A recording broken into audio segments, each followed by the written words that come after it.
우리가 살아가면서 내 자신을요, 내가 잘 모를 때가 참 많습니다.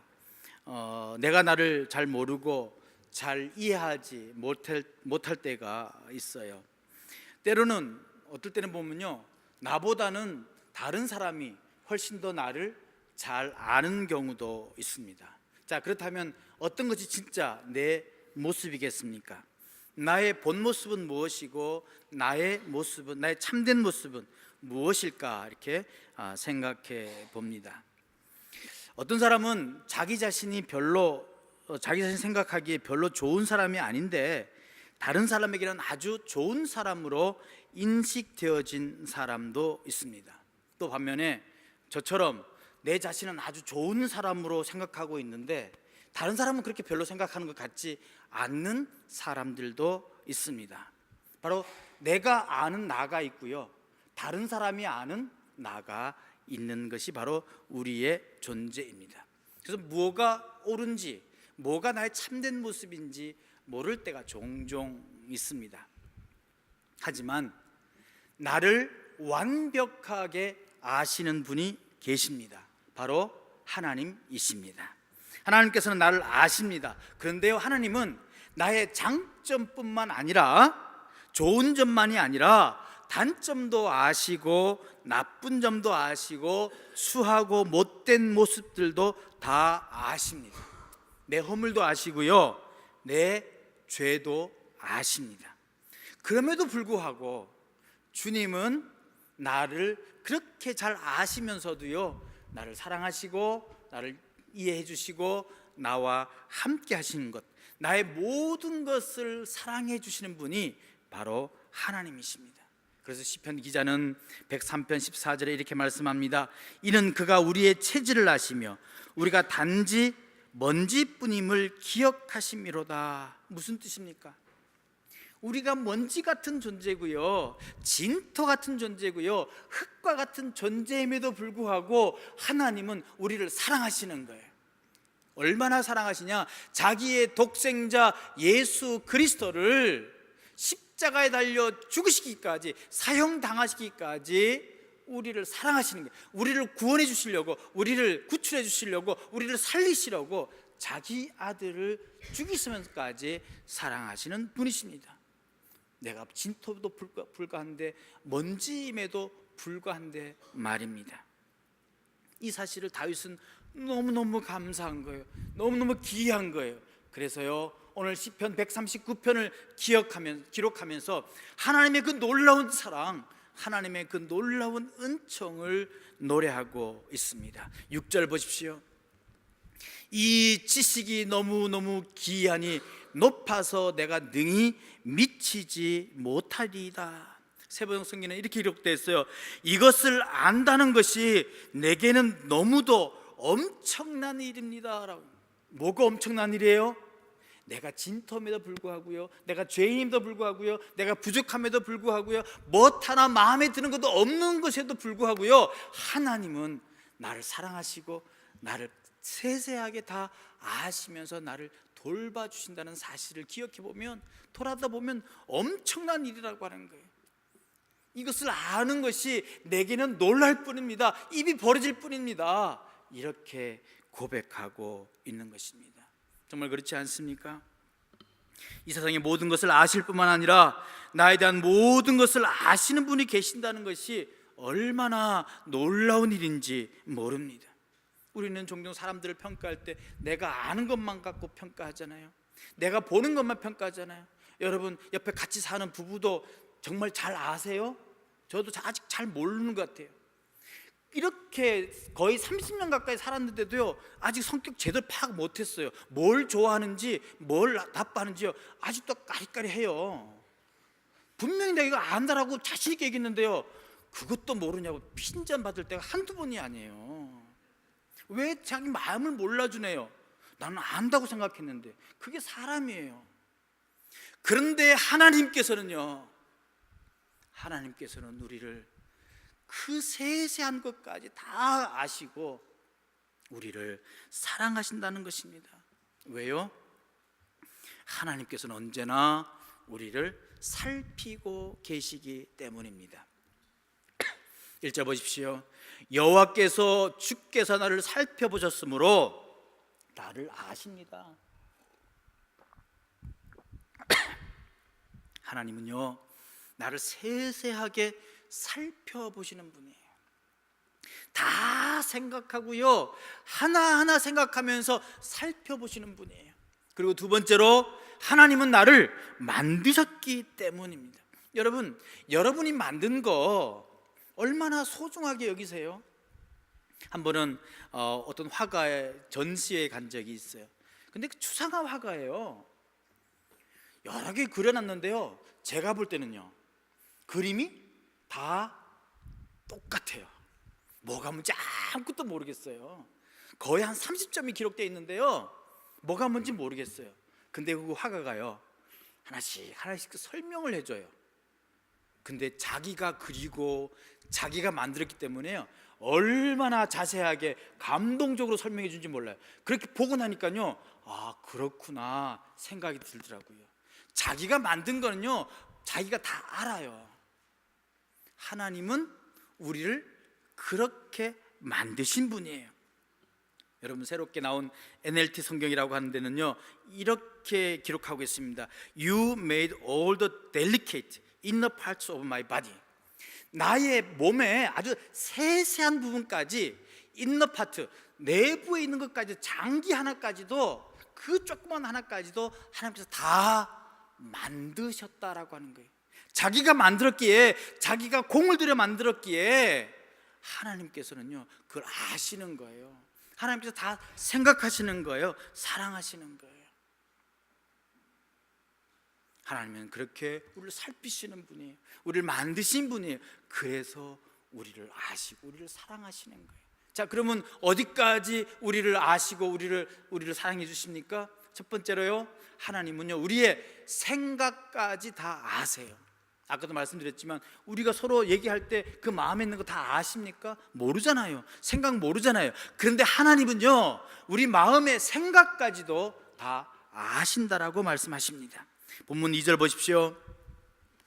주께서 내가 앉고 일어섬을 아시고 멀리서도 나의 생각을 어떻게 해요? 밝히 아신다라고 했어요. 밝히 아신다. 여기서 앉고 일어선다라고 하는 것, 삶의 모든 행위를 의미하고 있는 것입니다. 하나님께서 나의 모든 삶, 앉는 것도 아시고 일어서는 것도 알고 계시며 나의 행위를 감찰하시고 살피시고 계신다는 것입니다. 오죽했으면요, 시편 121편에 보면 여호와께서 너로 실족치 않게 하시며 너를 지키시는 자가 졸지 아니하신다라고 합니다. 졸면은요, 여러분, 잠깐 좋은 것 같지만 졸았을 때 기억나세요? 잠깐 졸았는데 엉뚱한 데 가 있잖아요. 졸면은요, 잠깐인 것 같지만 그때도 모르는 거예요. 그런데 주님께서는 그 잠깐 조는 것도 안 조시면서 우리를 살펴보신다라고 말씀하고 있는 것입니다. 잠시도 우리에게서 눈을 떼지 아니하시고 살피시는 분이라는 것입니다. 우리가 밥을 먹을 때도, 잠을 잘 때도, 직장에 나갈 때도, 가정에서도 직장에서도 언제나 주님께서는 우리를 살펴보고 계신다는 거예요. 지켜보고 계신다는 거예요. 함께 하신다는 거예요. 그러기에 하나님께서는요, 우리의 생각을 아시는 거예요. 그러면서 더 나아가서 하반절에 보면 멀리서도 나의 생각을 밝히 아시오며 라고 합니다. 하나님 어떨 때는 멀리 계신 것 같아요. 우리하고는 손이 안 닿을 정도의 그 멀리 계시는 것 같아요. 그런데 그 하나님이 우리의 생각을 밝히 아신다는 거예요. 내가 말하지 않아도 밝게 살피셔서 다 아신다는 거예요. 내가 무슨 마음을 먹고 있는지, 무슨 생각을 하는지 다 아신다는 거예요. 내가 하고 싶은 생각들, 내가 주를 위해서 일하겠다고 하시면 주님께서 그 생각을 아시고 능력을 주시고 함께해 주시겠다라고 하는 사실입니다. 그분이 바로 하나님이세요. 다 아시는 분입니다. 그 앞에 우리가 무엇을 숨기겠습니까? 하나님께 그 어떤 것이라도 숨긴다는 것 불가능한 일입니다. 그러므로 우리는 언제나 주님을 생각하고 거룩한 것을 생각해야 합니다. 나쁜 생각이나 잘못된 생각이 있다면 생각하는 것 그 자체를 바꾸어야 합니다. 여러분, 토요일 새벽에 말씀드렸지만 우리 마음속에서 나오는 생각들 전부 다 악한 것들이잖아요. 그러기에 우리는 하나님을 생각하는 거예요. 거룩한 것을 생각하는 거예요. 왜? 그 생각마저도 하나님께서 아시기 때문이에요. 그래서 우리는 하나님을 바라보아요. 왜 하나님이 우리를 사랑하십니까? 그분이 만드신 분이에요. 날마다 지켜보시는 분이에요. 순간순간마다 지켜보시는 분이에요. 그분의 자녀이기 때문에 그래요. 여러분의 자녀들 날마다 지켜보지 않습니까? 어른이 돼서도요, 밤 12시 넘어서 안 들어오면요 걱정돼요. 그래서 잠을 못 주무신 분들이 한두 명이 아니잖아요. 왜 그러는 거예요? 내 자녀이기 때문에 그러는 거예요. 내 사랑하는 아들이기 때문에 그래요. 내 사랑하는 자녀이기 때문에 그러는 거예요. 하나님께서 왜 여러분을 지켜보고 계십니까? 여러분들의 왜 생각을 아십니까? 바로 여러분이 하나님의 자녀이기 때문입니다. 그리고 하나님은요, 생각뿐만 아니라 우리가 내뱉는 말도 다 아세요. 하나님은 나의 말을 아십니다. 우리는 하루에도 수없이 많은 말을 하면서 삽니다. 말은 사람의 생각의 표현이라고 하잖아요. 그래서 어느 생활을 보면 그 사람을 알 수 있다고 합니다. 오늘 보면 4절 보십시오.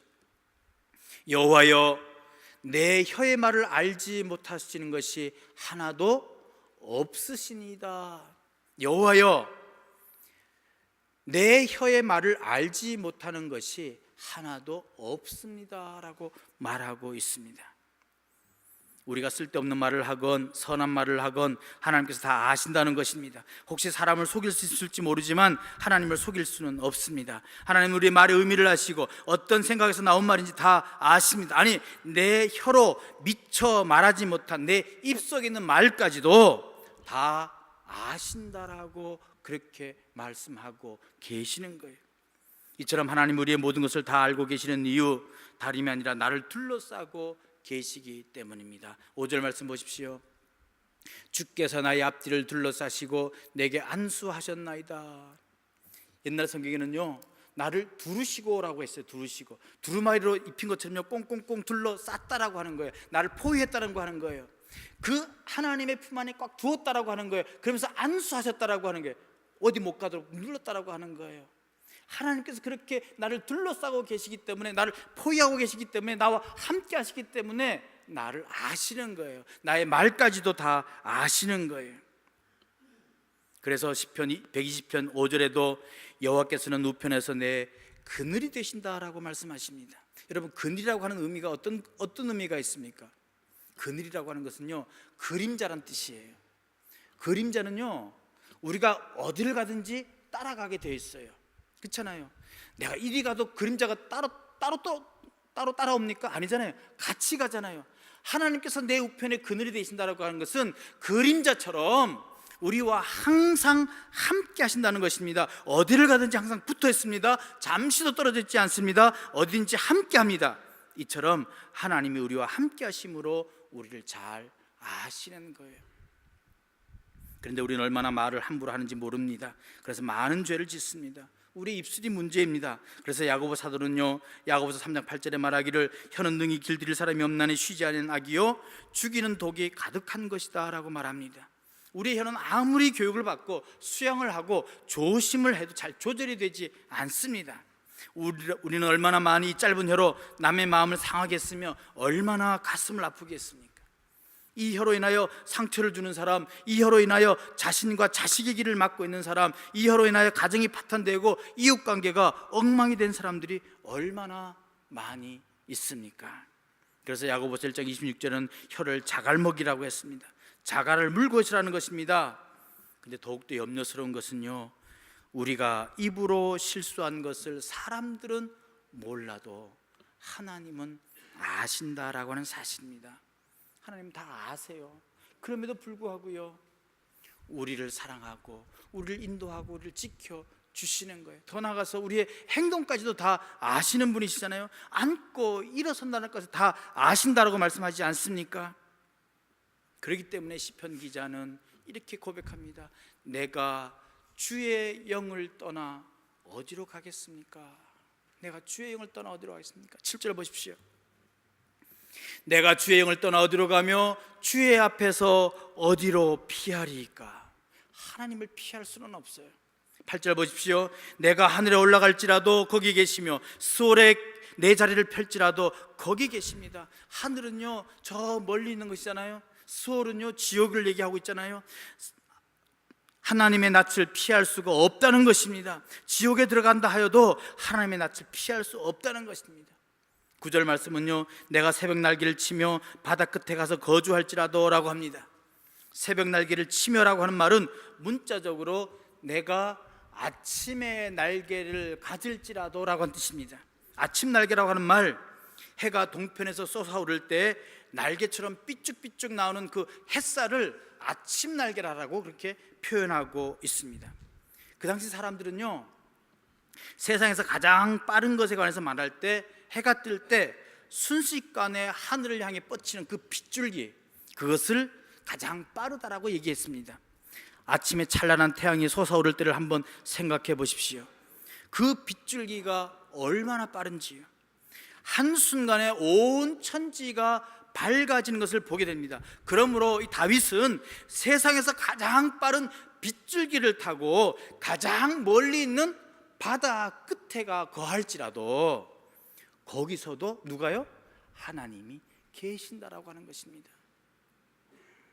그런데 다윗은요, 더 놀라운 고백을 합니다. 그렇게 바다 끝에 가 계시는 그 하나님이 왜 나와 함께 계시느냐? 10절 보십시오. 다 같이 한번 읽겠습니다. 10절이요. 시작. 거기서도 주의 손이 나를 인도하시며 주의 오른손이 나를 붙드시나이다. 아멘. 거기서도 나를 인도하시고 나를 붙들어 주신다는 얘기예요. 내가 아무리 멀리 가도 하나님의 낯을 피할 수는 없는데, 그런데 거기까지 오시는 이유가 뭐냐? 나를 인도하시고 나를 보호하시고 나를 붙드신다라고 하는 사실입니다.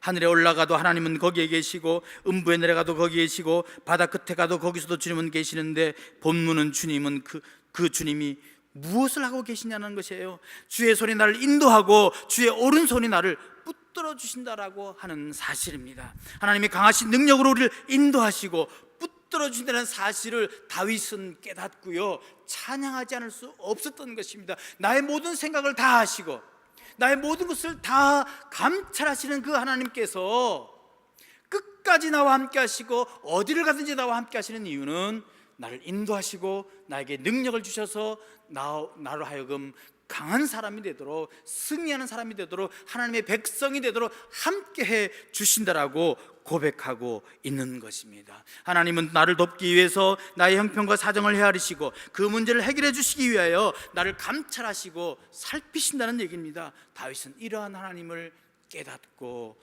고백하고 있는 것입니다.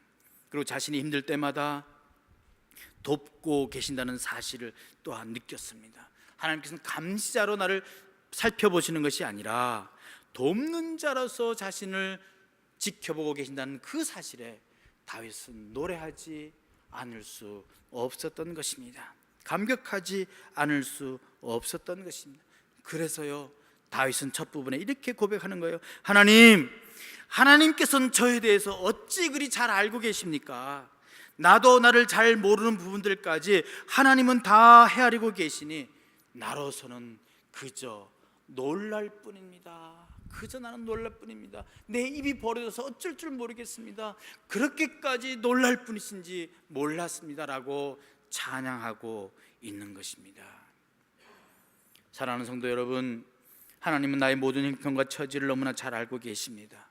마태복음 10장 30절 말씀처럼 우리의 머리털까지도 세신 바 되었다라고 하십니다. 하나님은 나에 대해서 모르시는 것이 전혀 없다는 말씀입니다. 하나님은 참으로 나의 생각을 아십니다. 나의 말을 아십니다. 나의 모든 행동을 다 아십니다. 여러분, 혹시 이런 사실이 하나님 앞에서 부담되지 않으세요? 나에 대해서 다 알고 계시는 하나님 앞에 두려움이 되십니까? 만약 그렇다면 그것은 잘못된 길을 가고 있기 때문일 것입니다. 그것은 하나님이 원하시는 것이 아닙니다. 다윗은요, 두려워서 얘기하는 것이 아니에요. 하나님이 나의 모든 것을 아시고 나의 모든 가는 길을 아시고 나를 붙들어 주시고 나를 인도해 주시는 것, 나를 사랑하시기 때문입니다라고 그렇게 고백하고 있는 거예요. 거기서도 주의 손이 나를 인도하시며 주의 오른손이 나를 붙드시나이다. 언제나 함께 하시고 나를 인도하시는 그 하나님을 찬양합니다. 그래서 나와 함께 하시고 나를 아시고 나를 살피시는 그 하나님을 찬양합니다. 감사합니다라고 노래하고 있는 것입니다. 내가 믿음의 생각만 가져도 그것을 행하고자 마음만 먹어도 하나님은 우리의 마음을 가상히 여기시고 은혜 베푸시기를 원하십니다. 나의 모든 것을 다 아시는 주님은 우리의 연약함을 긍휼히 여기시고 용기를 주시며 강하게 해 주시기를 원하시는 분이심을 믿을 수 있기를 주님의 이름으로 간절히 축원드립니다. 나에 대해서 모르시는 것이 없는 하나님 앞에 우리가 숨길 것이 무엇이 있겠습니까? 또 그 하나님 앞에 말 못할 사정이 무엇 있겠습니까? 우리가 입술을 열어 하나님께 아른다면 하나님은 분명히 이렇게 말씀하실 것입니다. 사랑하는 아무개야, 내가 너의 마음을 다 안다.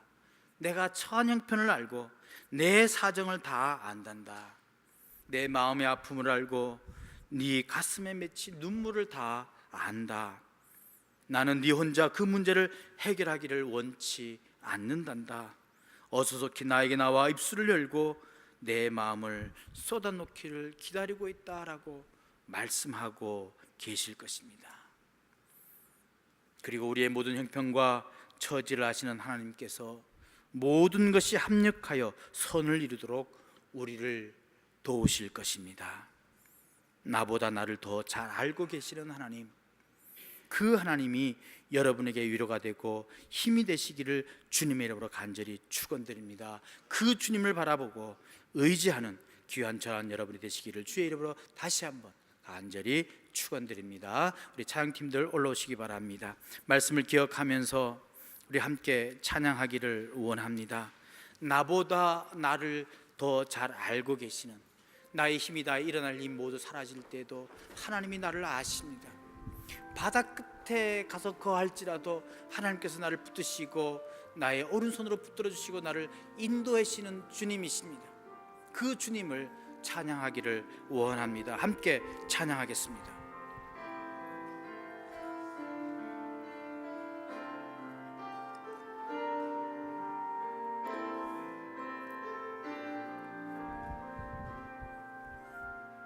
말씀을 생각하며 가사를 생각해 노래 부르겠습니다. 나의 힘이 다해 일어날 일 모두 다 사라질 때도 주의